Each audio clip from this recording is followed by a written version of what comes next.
Hi అండి. అందరికీ good morning. మా ఇంట్లో పనులు చకచకా పనులు ఎలాగైపోతాయో మీకైతే చూపిస్తాను వీడియో రూపంగా. వీడియో అయితే లాస్ట్ వరకు చూడండి. చాలా సింపుల్‌గా చేసేసుకుంటాం పనులైతే.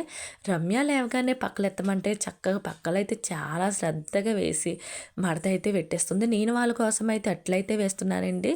మినపట్టు పెద్దగా ఏస్తుంటే అయ్య బాబోయ్! అంబాబు అంటున్నారండి. చిన్న అట్ల కింద అయితే వేసేసాను. ఈ పక్కనైతే పాలైతే పెట్టేసుకున్నాను. గానీ ఎలాగొస్తాయి అనుకున్నాను. ద్వారగా బానే ఎగిపోయాయి.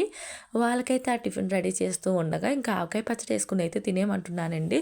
రోజు చట్నీలంటే ఏం చేయగలం? ఇంకా ఆవకాయ పచ్చడి కూడా ఉంటుంది కదా!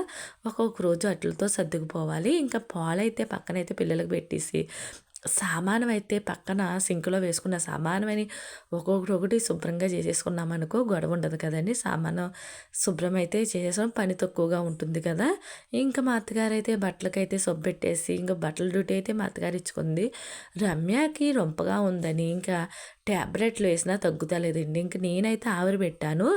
ఆవిరి చూడండి పసుపు, జెండు బామ్ వేసి పెట్టేటప్పటికి తనకి రమ్యకైతే చాలా రిలీఫ్ అయిపోయింది. ఇంక పనులన్నీ అయిపోయాక ఈరోజైతే చేతి సంచులైతే కుట్టానండి. ఒక చేతి సంచికి 3 సంచులైతే కుట్టాను.